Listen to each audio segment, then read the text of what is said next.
సత్యము అనేది చాలా ప్రాముఖ్యమైనది. ఈ లోకంలో సత్యము అసత్యము అనేవి రెండు ఉన్నాయి. అయితే అసత్యంలో ఉన్నవారు చీకటిలోనికి వెళ్తారు, సత్యంలో ఉన్నవారు వెలుగులోనికి వెళ్తారు. ఈ లోకంలో ఉన్న సత్యము ఏంటి అని అంటే ప్రభు అయిన యేసు క్రీస్తు తానే సత్యమై ఉన్నాడు. ఆయన ఏమంటున్నాడు అని అంటే నేనే మార్గము జీవమును నేనే సత్యమును అని చెప్పి ప్రభు అయిన యేసు క్రీస్తు మాట్లాడుతున్నాడు. ఆది అందు వాక్యం ఉండెను, వాక్యము దేవుని యొద్ద ఉండెను, ఆ యొక్క వాక్యమే దేవుడై ఉండెను అని చెప్పి మాట్లాడుతూ ఆ యొక్క వాక్యము కృపా సత్య సంపూర్ణుడిగా మన మధ్యకు వచ్చెను అని చెప్పి మాట్లాడుతున్నాడు. మన మధ్యకు వచ్చిన ఆ యొక్క వాక్యమైన దేవుడు ఎలా వచ్చాడు అని అంటే ఆయన కృపతోనూ సత్యముతోనూ మన మధ్యలోనికి వచ్చాడు. మోషే ధర్మశాస్త్రమును తీసుకొని వస్తే ప్రభు అయిన యేసు క్రీస్తు కృపను సత్యమును తీసుకొని మన మధ్యలోనికి వచ్చాడు అని చెప్పి వాక్యం మనకు సెలవిస్తుంది. ఆయన దేని తీసుకొని మన మధ్యలోనికి వచ్చాడు అని అంటే సత్యమును తీసుకొని మన మధ్యలోనికి వచ్చాడు. ప్రభు అయిన యేసు క్రీస్తు ఆయనే సత్యమై ఉన్నాడు. ఆయన తప్ప మరొక సత్యము ఈ లోకంలో లేనే లేదు. మరొక సత్యము కనుక ఏదైనా ఈ లోకంలో ఉంది అని అంటే అది అసత్యమై ఉన్నది, అది చీకటి అయి ఉన్నది. ప్రభు అయిన యేసు క్రీస్తు తానే సత్యమై ఉన్నాడు. ఆయన ఒక్కడే ఈ లోకంలో సత్యమై ఉన్నాడు. హల్లెలూయా. మనం చూసినట్లయితే ప్రభు అయిన యేసు క్రీస్తు యోహాను సువార్త 8వ అధ్యాయము 44వ వచనంలో శాస్త్రులతోనూ పరిసయ్యులతోనూ మాట్లాడుతున్నాడు. ఒకసారి చూడండి. యోహాను సువార్త 8వ అధ్యాయము 44వ వచనం. మీరు మీ తండ్రి అపవాది సంబంధులు, మీ తండ్రి దురాశను నెరవేర్చగోరుచున్నారు. ఆది నుండి వాడు నరాంతకుడై ఉండి సత్యమందు నిలిచిన వాడు కాడు. వాని యందు సత్యమే లేదు. వాడు అబద్ధమాడినప్పుడు తన స్వభావం అనుసరించే మాట్లాడును.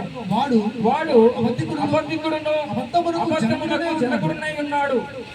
నేను సత్యమునే చెప్పుచున్నాను కనుక మీరు నన్ను నమ్మరు. కొందరు ఆయనను నమ్మడం లేదు. ప్రభు అయిన యేసు క్రీస్తు సత్యము చెప్పుచున్నాడు కనుక ఆయనను కొందరు నమ్మడం లేదు అని చెప్పి ఆయన చెబుతున్నాడు.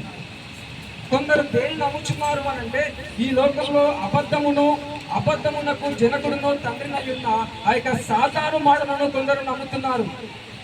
సాతాను ఈ లోకానికి ఏమై ఉన్నాడు అని అంటే సాతాను ఈ లోకానికి అసత్యమై ఉన్నాడు. వాడు ఈ లోకానికి అబద్ధమై ఉన్నాడు. వాడు ఈ లోకానికి నర అంతకుడు అయి ఉన్నాడు. వాడు అబద్ధికుడు అయి ఉన్నాడు. ఆ యొక్క అబద్ధికుడైనా అసత్యమైనా ఆ యొక్క చీకటిలోనికి అనేకులు వెళ్ళిపోతున్నారు. కానీ ప్రభు అయిన యేసు క్రీస్తు ఏమంటున్నాడు అని అంటే నేను సత్యమును చెప్పడానికి ఈ లోకానికి వచ్చాను. నేనే సత్యమునై ఉన్నాను. ఎవడైతే నా యందు నిలిచి ఉంటాడో వాడు ఆ సత్యంలోనికి వచ్చి రక్షించబడతాడు అని చెప్పి ప్రభు అయిన యేసు క్రీస్తు తెలియజేస్తున్నాడు. అలాగే 31వ వచనంలో ప్రభు అయిన యేసు క్రీస్తు మాట్లాడుతున్నాడు. చూడండి 8:31. కాబట్టి యేసు తన నమ్మిన యూదులతో మీరు నా వాక్యమందు ఉంచిన వారైతే నిజముగా నాకు శిష్యులై ఉండి మీరు సత్యమును గ్రహించెదరు. అప్పుడు సత్యము మిమ్మల్ని స్వతంత్రులుగా చేయను అని చెప్పి ప్రభు అయిన యేసు క్రీస్తు తెలియజేస్తున్నారు. హల్లెలూయా. ప్రభు అయిన యేసు క్రీస్తుని కొందరు నమ్మడం లేదు. వారు అసత్యాన్ని నమ్ముచున్నారు. కానీ ప్రభు అయిన యేసు క్రీస్తుని నమ్ముచున్న వారికి ఆయన తెలియజేస్తున్నాడు కదా, మీరు సత్యమందు నిలుచున్న వారై ఉన్నారు. మీరు సత్యమును నమ్ముచున్నారు కనుక ఆ యొక్క సత్యము ఏం చేస్తుంది అని అంటే మిమ్మల్ని స్వతంత్రులుగా చేస్తుంది అని చెప్పి ఆయన మాట్లాడుతున్నాడు. హల్లెలూయా. ప్రభు అయిన యేసు క్రీస్తు అయిన ఆ యొక్క సత్యము మిమ్మల్ని ఏం చేస్తుంది అని అంటే ఆయన నమ్మిన వారిని ఏం చేస్తుంది అని అంటే వారిని ప్రతి విధమైన బంధకములో నుండి, పాపములో నుండి, శాపములో నుండి, వేదనలో నుండి, ఈ లోకములో ఉన్న చీకటి నుండి ప్రభు అయిన యేసు క్రీస్తు అనే ఆ యొక్క సత్యము విడిపించి స్వతంత్రులుగా చేస్తుంది అని చెప్పి ప్రభు అయిన యేసు క్రీస్తు మాట్లాడుతున్నాడు. హల్లెలూయా. ఆ యొక్క గలతీయులకు రాసిన సంఘం అయితే ఆ యొక్క సత్యమందు నిలబడి ఉన్నది. పౌలు మాట్లాడుతున్నాడు కదా, ఓ గలతీ సంఘమా మీరు బాగుగా పరిగెడుతున్నారు. మీరు పరిగెడుతున్న ఈ పరుగులో మీరు ఎలా ఉన్నారు అని అంటే మీరు సత్యమందు నిలబడిన వారై ఉన్నారు. మిమ్మల్ని సత్యము నుండి ఎవరు కూడా వేరు చేయలేని వారుగా మీరు నిలబడి పరిగెడుతూ ఉన్నారు. ఆ యొక్క సత్యమైన ప్రభు అయిన యేసు క్రీస్తు యందు ఆ యొక్క సత్యంలో నిలబడి మీరు పరిగెడుతున్నారు.